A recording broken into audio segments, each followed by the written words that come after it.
merci de vous joindre à Vie au féminin. Alors aujourd'hui, nous abordons le thème de la dépression et de responsabilité familiale. Vous savez, il y a des événements dans une vie qui parfois peuvent devenir une lourde épreuve, et ça malgré nous, et affecter notre santé. Selon l'Institut universitaire en santé mentale de Montréal, un Québécois sur 5 au cours de sa vie sera affecté par la maladie mentale. Donc, en parler, c'est s'entraider. Aujourd'hui, avec une femme inspirante qui a accepté de partager son histoire. Suite au décès de sa mère, elle a eu à jouer ce rôle auprès de ses frères. Plus tard, à jouer le rôle de garde-malade auprès de son père. Donc, ça a été difficile un tout petit peu pour elle, mais aujourd'hui, elle va nous partager cette histoire pour voir un peu ce qu'il en était. Alors, je m'en vais dire bonjour à Erika. Bonjour. Comment allez-vous? Je vais bien, merci. Erika, bienvenue parmi nous. Merci de Mais l'invitation. surtout, merci d'avoir accepté Ça me fait vraiment plaisir. de partager votre histoire. Ça me fait vraiment plaisir. Alors, Erika, tu vas nous parler un peu de comment ça s'est passé. On s'entend que le poids de responsabilité familiale a fini par avoir raison sur vous. Je dirais ça ainsi, je pense que ça vaut la peine de mettre les choses en contexte. Je viens d'une famille, nous sommes 2 enfants, donc j'avais un frère plus jeune que moi, 2 parents qui ont été malades. Ma mère était malade et est décédée quand j'avais 10 ans. Et mon père est décédé quand j'avais 21 ans.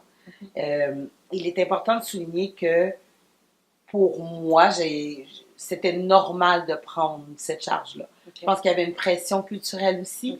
Je pense que dans plusieurs communautés noires, je pourrais pas parler pour tout le monde, mais le rôle de la femme est important. On va utiliser dans les Caraïbes un terme qu'on appelle, pour parler de la femme, de potomitan. Donc, c'est comme si j'étais très jeune, j'avais 10 ans, ma main est partie et j'ai pris le rôle à bras-le-corps de pouvoir le plus possible être présente comme femme, comme mère à un certain point auprès de mon petit frère. Puis mon père a commencé à tomber plus gravement malade quand j'ai eu 19-20 ans. Puis il nous a quittés quand j'en ai eu 21. Par la suite, ça en est enchaîné tout un processus de... peu de gens en parlent, mais l'aspect de la succession, préparer ça. Et on s'entend que c'est un choc. Oui. On n'a pas 25 ans, on perd ses 2 parents. Exactement. On a des attentes face à la vie. On a une idée de comment on va vivre sa vie. Puis, c'est pas ça qui tourne. On a des ambitions aussi personnelles. Exactement. Et c'est comment on les réconcilie dans le fait qu'on se met ce poids ou on sent le poids de la responsabilité par rapport à sa famille. Ça a été une des choses qui m'a grandement poussée après le décès de mon père à partir à Montréal. J'avais besoin d'air.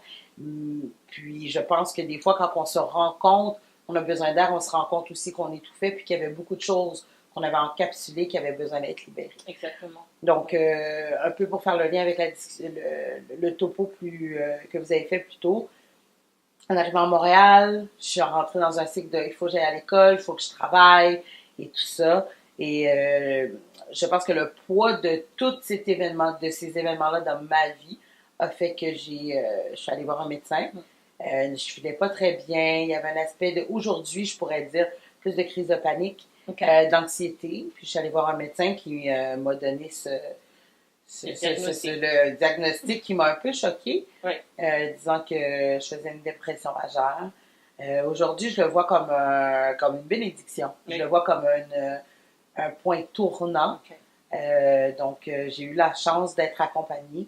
Mais juste comme ça, mais est-ce que vous le saviez? Parce qu'on s'entend qu'il y avait, comment dirais-je, il y avait l'école, il y avait le travail, il y avait le poids, justement le rôle de la maman, de la mère qu'il fallait jouer auprès de votre petit frère, le décès de votre père et tout.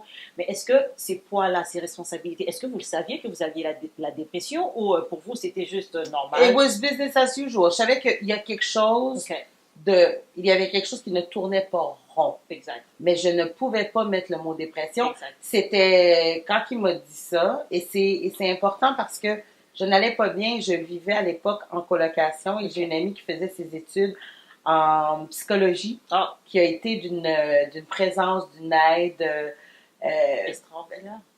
Ça a été important parce que je pense que il y a un aspect culturel à parler de dépression. je venais d'un contexte où on tient bon. Exact. Donc, si c'était ça, j'acceptais quelque part cette servitude-là de juste avancer puis qu'il y aurait une lumière au bout du tunnel. Mais je pense que le véhicule pour se rendre ne pouvait plus. Donc, le corps a parlé à travers ça. Et là, c'est là que je me suis inquiétée. C'est quand il me l'a dit, j'ai fait OK. Donc, l'accompagnement que j'ai eu avec un psychanalyste m'a permis de décapsuler ce que ça voulait dire. La dépression. Exactement. Mais quand on n'a pas d'outils, c'est un peu difficile. Puis c'est aussi l'aspect de la dépression lié à quoi? Lié à des responsabilités. Je pense que ça a aussi permis d'exprimer aussi la réalité que je vivais, un sentiment d'injustice contrairement à d'autres.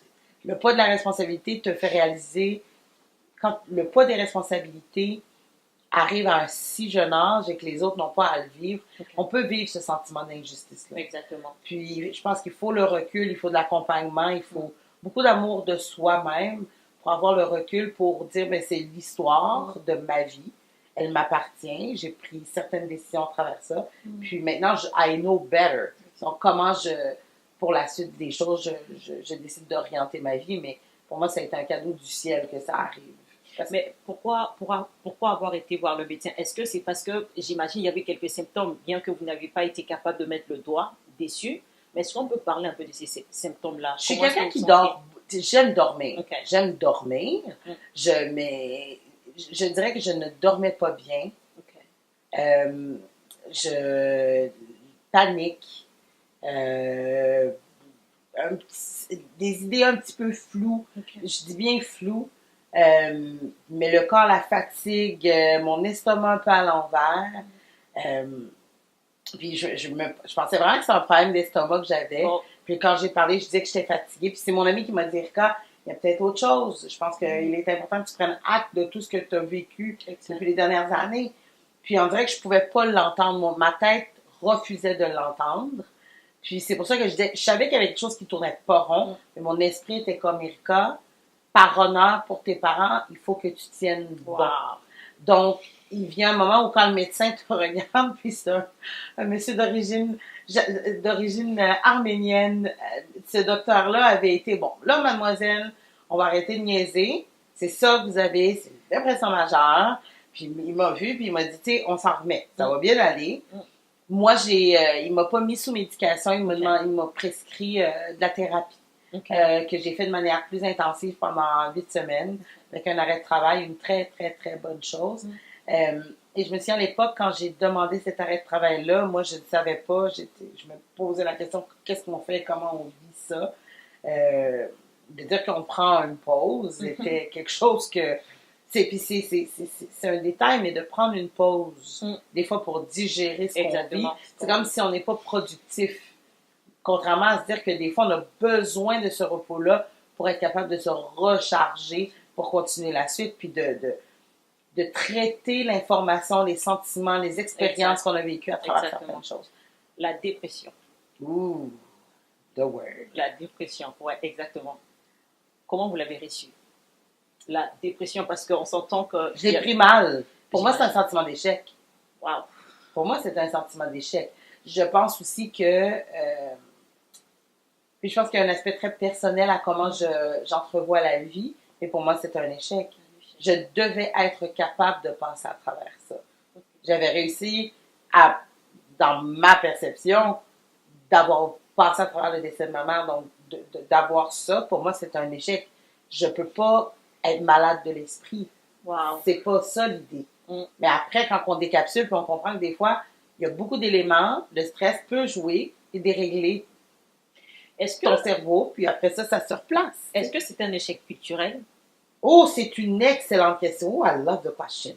Ouais. Je pense que oui. Je sais que pour certains, ça ne me plaira pas, mais je pense qu'on n'a pas envie d'en parler. On ne connaît pas. Moi, je pense qu'on ne soutient pas et on ne puis c'est ma perception par rapport aux communautés noires et elles sont multiples. On voit pas les choses de la même façon. Je pense que c'est beaucoup plus profond aussi par rapport aux interactions à l'intérieur de la société. Je pense que il y a, puis je vais aller même dans l'aspect de l'égalité homme-femme aussi. Oh, wow. La réalité des femmes noires dans plusieurs communautés, c'est qu'on doit être indestructible. Wow. On doit être forte. il faut faire attention parce que ça peut être un élément de fierté, mais ça peut être aussi une descente vers l'orgueil qui nous met dans une posture où on implose. Exactement. Puis je pense que c'est une belle leçon que la vie m'a apportée que d'avoir vécu cet épisode-là. Moi, j'ai été, et je dois dire que j'ai été chanceuse d'avoir des amis qui m'ont soutenue, qui m'ont accompagnée là-dedans. Puis je pense que ça m'a permis aussi d'aller me rencontrer comme individu par rapport à mes valeurs, par rapport à ce qui m'intéresse. Je pense que des fois, il faut casser le verre pour le recoller et voir qu'est-ce que c'est, de quoi il est fait, de quoi, qu'est-ce qu'on veut mettre à l'intérieur ou comment on veut le rafistoler aussi. Je comprends tout à fait parce que des fois, on peut être aussi borné dans la manière de voir et surtout, comme vous l'avez bien souligné, au niveau de la communauté noire, c'est un échec, en fait, avoir la dépression. Mais c'est surtout que pour beaucoup, là, et c'est bien, là, on commence à en parler. Il y a des études qui sortent, et merci à toutes ces personnes qui, maintenant, sont capables de sortir des données sur l'expérience vécue par les communautés noires. Merci à vous d'accepter de ça me fait plaisir. Si je peux amener ma petite pierre Exactement, merci au à vous déjà de cette discussion-là, super. Je pense que c'est important que cette discussion-là ait lieu. Puis c'est souvent parce que... Puis il faut voir le poids de l'histoire des plusieurs communautés noires. Exactement. Puis je pense qu'on apprend à s'approprier des sentiments qu'on a dû refouler pour survivre. Et ça, les gens ne veulent pas accepter cette réalité historique. Que pleurer me coûte cher pour survivre. Et ça, c'est un message qu'on nous a passé. Il y a la chanson Seul au monde de Corneille. Je suis seule au monde. Mais il y a une partie où Corneille parle de sa mère qui dit, maman a dit avant de partir, pleure pas, sèche tes larmes. Puis je me souviens pas de la suite, mais c'est important. Il faut se tenir debout. Puis c'est là où je pense qu'il y a un équilibre à découvrir. Il y a certaines personnes diraient, mon doux, c'est s'entourlouper dans de l'orgueil. Mais il y a quelque chose de grand dans la résistance et la résilience des communautés noires. Moi, c'est quelque chose qui me permet, qui est une motivation, qui est un animus intérieur par rapport à reconnaître l'histoire qui fait que je suis qui je suis aujourd'hui. Mais ceci n'est pas en contradiction aux sentiments que je vis comme individu, aux peines et aux joies. Donc, mais il faut savoir ça, être capable de vivre avec ça, puis se donner des outils pour vivre ça. Et c'est là, je pense que tranquillement, on est en train de prendre acte, de pouvoir en parler, puis de se donner des outils par rapport à ces enjeux. Et finalement, vous allez rencontrer le médecin qui va vous donner... Qui me prescrit une thérapie. Ça a été une excellente idée. Même par la suite, je suis retournée travailler. J'ai continué un accompagnement, ce qui m'a permis aussi de découvrir d'autres façon aussi de prendre soin de moi, de mon esprit, de mon cœur. Et voilà. C'est très important d'aller chercher l'aide, de reconnaître d'abord qu'on a justement un problème, quand les choses ne tournent pas en rond, et de voir des personnes appropriées, tout simplement, qui vont nous aider. Puis même encore, je ferais l'inverse.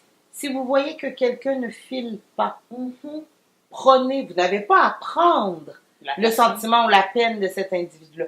Mais soyez à l'écoute de cette personne-là. Ou juste reconnaître, est-ce que ça va?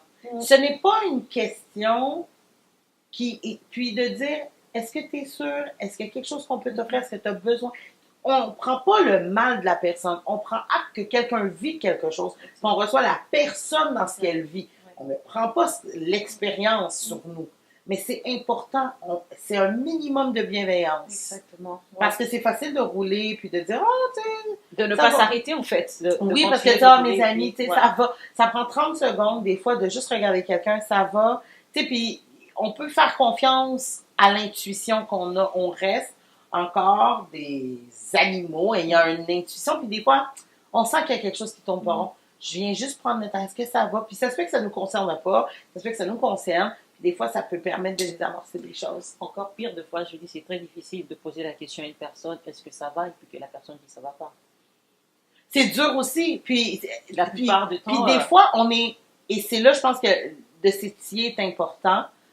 Puis des fois, les gens ne réalisent pas. Quand vous savez que quelqu'un ne file pas, il y a des lignes téléphoniques qui permettent Exactement. aux gens de dire, ben, j'ai une amie qui vit telle Il y a affaire. tel jeune, si je ne me trompe pas. Il y a tel jeune, Exact. le 811, appelez Il y en a. quelqu'un. Moi, je sais que ça m'est déjà arrivé. J'ai une amie qui ne filait pas. J'ai téléphoné le 811. Ils m'ont dit, ben, parle à telle ressource. Il y a Puis c'est sûr, des fois, on ne souhaite pas que la personne ne se sente pas bien, c'est clair. Oui. Mais je pense que d'en faire De fi, faire comme si... c'est accepter que la chose grossisse. Exact, oui. Donc, Oui, je pense que c'est juste d'être à l'écoute. Je pense que l'amitié aussi, c'est de souhaiter que la personne puisse se sentir bien, puis d'être à l'écoute. Exactement. Pas de rien prendre pour elle pour mieux se sentir parce que j'ai fait quelque chose. Donc, c'est juste d'être à l'écoute, puis de savoir que je suis là s'il y a quoi que ce soit. Ça se peut que je sois là dans le silence. Des fois, les gens ont juste besoin de sentir. 75%, je me souviens à l'époque, à mon école secondaire, il y avait ce qu'on appelait les entraidants. Puis, quand les jeunes vivaient certaines situations, bien, il y avait quelqu'un qui pouvait aller voir pour parler. OK. Puis, je me souviens que l'intervenant à l'époque nous disait 75% des problèmes se règlent quand les gens en parlent. Ça, c'est vrai. Donc, des fois, mais je peux parler au mur. J'ai pas une présence humaine qui reçoit ce que je dis. Exact. Donc, c'est important, quelque part, de juste prendre le temps. Ouais. Nos oreilles sont là, c'est pas du luxe, c'est pas de l'apparat. Oui. Ça sert. Mais Erika, on va retourner un peu quelques années en arrière. Je me disais, qu'est-ce que vous auriez eu besoin en fait à cette époque-là? Tu sais, maman qui décède alors que vous n'avez que 10 ans, le rôle de la mère auprès de votre frère, et puis après la garde malade auprès de votre père et tout. C'est complexe comme question. Qu'est-ce que vous auriez voulu en fait qu'on dise à Erika? Qu'est-ce qu'on aurait pu offrir comme de l'aide à Erika à cette époque-là pour que les choses ne puissent pas s'empirer, pour ne pas tomber justement dans la dépression? Et comment est-ce que les choses auraient dû être faites? C'est une question complexe. Je pense que c'était jeune d'avoir plus d'outils pour être capable de demander de l'aide. Je pense qu'il y a ça. Je dois dire que n'ayant pas eu ma mère longtemps, j'ai eu la chance d'avoir des tantes, des femmes autour de moi qui ont été des modèles importants. Puis je pense que c'est intéressant parce que je pense que je pensais être capable de faire comme elle, mais j'avais pas les outils et l'expérience de la vie aussi. Donc j'ai pris ça à bras-le-corps, puis j'ai avancé avec le mieux que je pouvais. Sincèrement, mais avec ce que j'avais comme outil. Je pense que quelqu'un qui m'aurait dit, puis on me l'a dit, tu sais, ça va bien aller. Puis je pense que pour moi, il y a quelque chose de plus systémique. Je pense que d'avoir eu la chance, si j'avais eu la chance de voir à l'intérieur de ma communauté des gens qui sont capables de recevoir la peine des gens, ça aurait été bien. Je pense que dans les communautés, on tient bon, tout va bien, on a de la misère à vivre des moments de vulnérabilité, malgré que je trouve que on vit les deuils et les décès d'une façon tellement grande. Je dois souligner ça. Au niveau de tout ce qui est santé mentale, je pense qu'on ne veut pas en parler, on essaie d'éviter ça, puis je pense que avoir su que je vivais ça, puis j'aurais pu être reçue, ça aurait été intéressant. Je pense que c'est beaucoup de choses en fait. Mais je pense que l'enjeu est beaucoup plus systémique. On ne parlait pas de dépression quand j'étais plus jeune. Mais je prends en secondaire, le sujet est sorti, j'étais beaucoup plus à l'université. Wow. Faut voir aussi. C'est pour ça que je dis, la question est difficile pour moi à répondre. Je pense qu'il y a un aspect personnel. Exact. Est-ce que je suis ouverte à recevoir de l'aide? Puis les gens ont fait ce qu'ils ont pu avec ce qu'ils avaient, et ça, je le reconnais. Je pense qu'il y a un enjeu qui est plus systémique dans comment on parle des choses, comment on donne accès aux gens par rapport à certains outils quand ils vivent certaines réalités liées aux troubles de santé mentale. Et je crois pour peut-être finir, la dernière question serait qu'est-ce que vous diriez aux personnes similaires qui sont en train de vivre sûrement peut-être la même chose que vous, qui ont peut-être peur, qui se cachent, qui n'en parlent pas, qui ont peur du jugement, le regard des autres, qu'est-ce qu'on va penser, est-ce que moi vraiment, est-ce que ça peut m'arriver? qu'est-ce qu'on dit à ces personnes-là finalement? Qu'elles sont nobles et qu'elles sont dignes. Wow. Premièrement. Ouais. Elles sont nobles, elles sont dignes. Puis que il arrive que vous êtes noble, vous êtes digne, puis il arrive comme n'importe quelle saison que les choses changent. Des fois, il y a des dérèglements, puis les choses se replacent. Je pense que c'est de vous accueillir, aller trouver de l'aide, quelqu'un qui saura vous recevoir. Mais rappelez-vous que vous êtes noble. Puis, comme les nuages passent. Il faut en prendre acte, mais c'est important de savoir que vous avez le droit à cette aide-là. Puis, this too shall pass. Vous avez droit à cette aide-là. Écoutez, Erika, merci infiniment. Merci beaucoup. Bel entretien. Merci, franchement, merci pour la confiance, la transparence dans le témoignage. Merci à vous de me recevoir. De partager cette expérience difficile, mais que vous êtes à l'aise justement pour aider d'autres femmes qui nous regardent. Et sincèrement, merci. Merci à vous. Infiniment. Merci à beaucoup. Vous. Écoutez, merci également à ceux-là qui nous suivent. N'oubliez surtout pas de vous abonner à notre chaîne Vie au féminin. En parler, c'est s'entraider. C'est important de le partager. Donc, je vous dis à la prochaine pour une nouvelle rencontre de témoignages de femmes inspirantes. Merci. Au revoir.